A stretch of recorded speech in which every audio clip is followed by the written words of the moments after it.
Zulu people, which is so-called Amazulu, nendlela nje akhulume ngayo laphana kwagcina sekuvela obala ukuthi noma kuyena mhlawumbe umthetho lesicelo ngoba intombi kade zelapha bezizimisele zona. Pay respects to the leadership. Zulu people, which is so-called Amazulu, refer themselves as people from the heaven. Now let's check heaven or sky. Now let's check the language, the culture and the beliefs of the Zulu people, Amazulu. The Zulu language, of which there are variation, and the Zulu is the part of the Nguni language group, but the word Zulu means heaven or sky, and according to the whole oral history, Zulu was the name of the ancestor who founded the Zulu royal line in about 1670. Now today is estimated that there are more than 45 million South Africans in the Zulu. Today, which is 2021, there's an estimation of close to 60 million population of South African citizens, and the Zulu people make approximately 22% of this number. The largest urban concentration of the Zulu people. See, so praise poems, poem reciting about the kings and high achieving life is becoming the party of the popular culture. So the Zulu.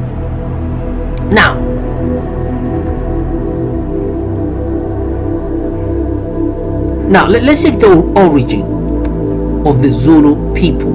But long time ago, before the Zulu were forged as a nation, they lived in isolated family groups and partly nomadic northern Nguni groups. This group moved within the loosely defined as the terrorists in search of a game and a good grazing of the cattle.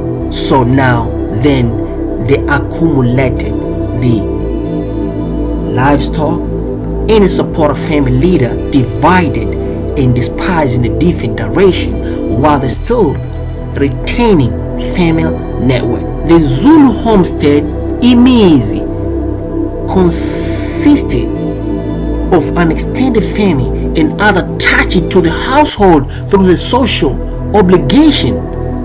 Now, this social unit was largely self-sufficient with the responsibility divided according to the gender. But now look, men were generally responsible for defending the homestead, caring for the cattle, manufacturing and maintaining the weapons and the farm implements, and building dwellings. But however, the women, the warrior queens, had a domestic responsibility and raised crops and usually grains on a land near the household. So by the late 18th century, a process of political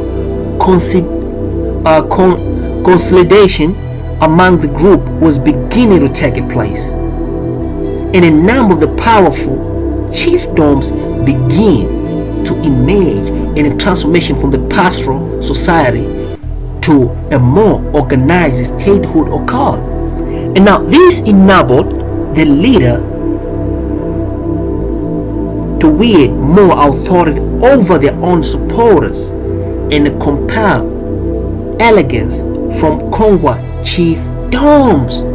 So now changes started taking place in the nature of the political, social and economic links between the chiefs of these emerging power blocks and their subjects. So then the Zulu chief now demanded steadily increasing tribute or taxes from the subjects, and then they acquired great wealthy and they commanded a large armies. See, and these in many cases is subjected in neighboring chiefdom. Now let's think about the military conquest. So the military congress allowed men to achieve a status distinction that have become increasingly important. And these culminated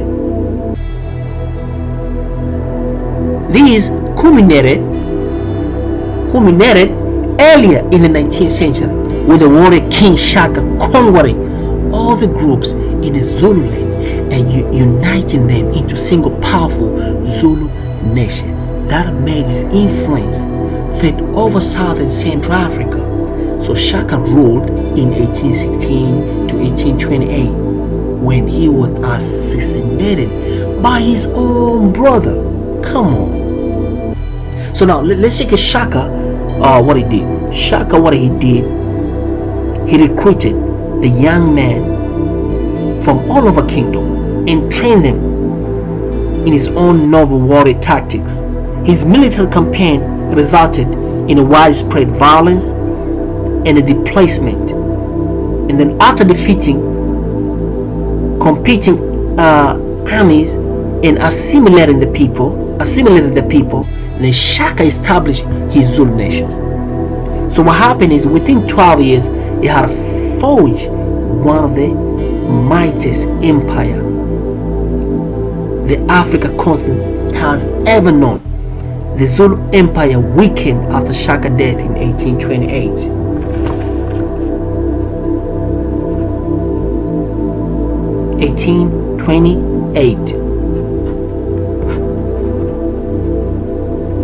One of the most significant events in Zulu history was the arrival of the European in Natal. See, by the late 1800th century, British troops had invaded Zulu territory, and what they did, they divided the Zulu land into different chiefdoms or chief kings. However, the Zulu never regained their independence, and this we call it Anglo-Zulu War, because the kingdom were divided into some kingdoms. Then the Natal received colonial government in 1893, and the Zulu people were dissatisfied about being governed by the colony. So what happened is a plague of locusts devastated crops in Zululand and Natal in 1894 and 1895, and their cattle were dying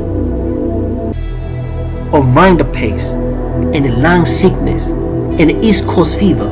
So this natural disaster impoverished them and forced more men to seek employment as a railway construction worker in the northern Natal and on the mines of this trend. So now the last Zulu uprising, led by Chief Bambata, or you can call Bambara, in 1906, was a response to harsh and unjust laws and imaginable action by the Natal government. So it was part of by the imposition of 1905 poll tax of £1 per head, which introduced to increase the revenue and forced more Zulu to start working for wages. And the uprising was up in the Vistron even before the Union of South Africa was formed in 1910. So the Zululand Planters Union organized agriculture work in Natal in more changes for all black South Africa, and in 1953 the South African government introduced the homeland.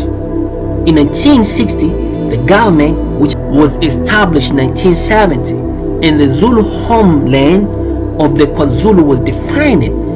Buthelezi was the cousin of the king, and then was elected as the chief executive.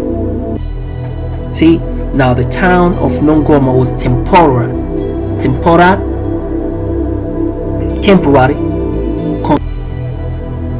See, also saw the revival of Inkatha. Later the Inkatha Freedom Party, IFP, the ruling and the sole part of the self-governing KwaZulu homeland, which led by the chief minister Mangosuthu Buthelezi. Inkatha worked with the NP government system and it opposed the homeland independence, standing for non-racial democracy, federalism, and free enterprise. So now military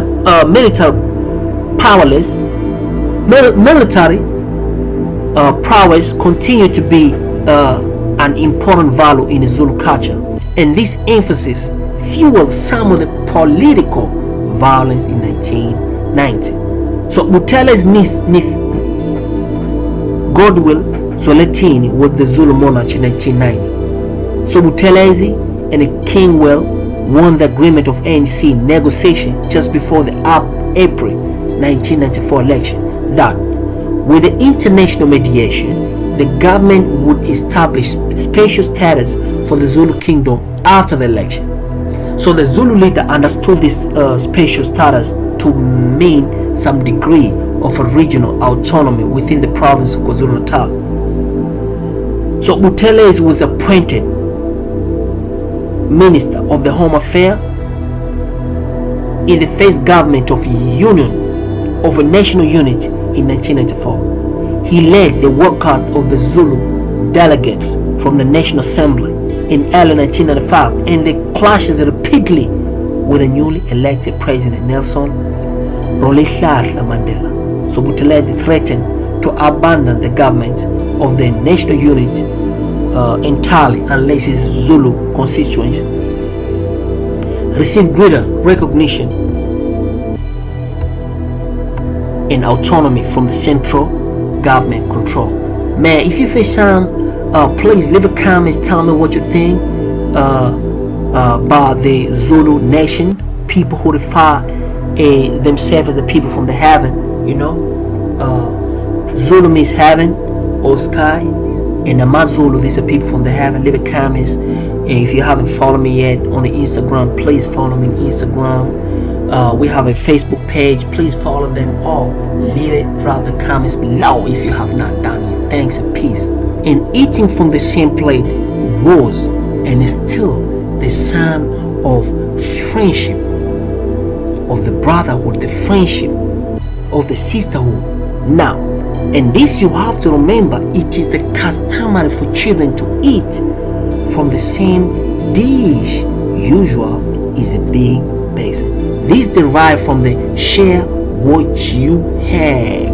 Ubuntu, believe, which is the part of Ubuntu, human philosophy.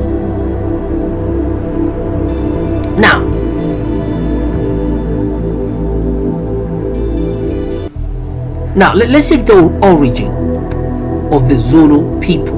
But long time ago, before the Zulu were forged as a nation, they lived in isolated family groups in partly nomadic northern Nguni groups. This group moved within the loosely defined as the terrorists in a search of a game and a good grazing of the cattle. So now then they accumulated the livestock and a supportive family leader divided and despised in a different direction while they still retaining family network. The Zulu homestead Imizi consisted of an extended family and other attached to the household through the social obligation. Now, this social unit was largely self-sufficient with the responsibility divided according to the gender. But now look, men were generally responsible for defending the homestead, caring for the cattle, manufacturing and maintaining the weapons and the farm implements, and building dwellings. But however, the women, the warrior queens, had a domestic responsibility and raised crops and usually grains on the land near the household. So by the late 18th century, a process of political Consolidation among the group was beginning to take place, and a number of the powerful chiefdoms began to emerge in a transformation from the pastoral society to a more organized statehood occurred. And now this enabled the leader to wield more authority over their own supporters and compel allegiance from Congwa chiefdoms. So now changes started taking place in the nature of the political, social, and economic links between the chiefs of these emerging power blocks and their subjects. So then the Zulu chiefs now demanded steadily increasing tribute or taxes from their subjects, and then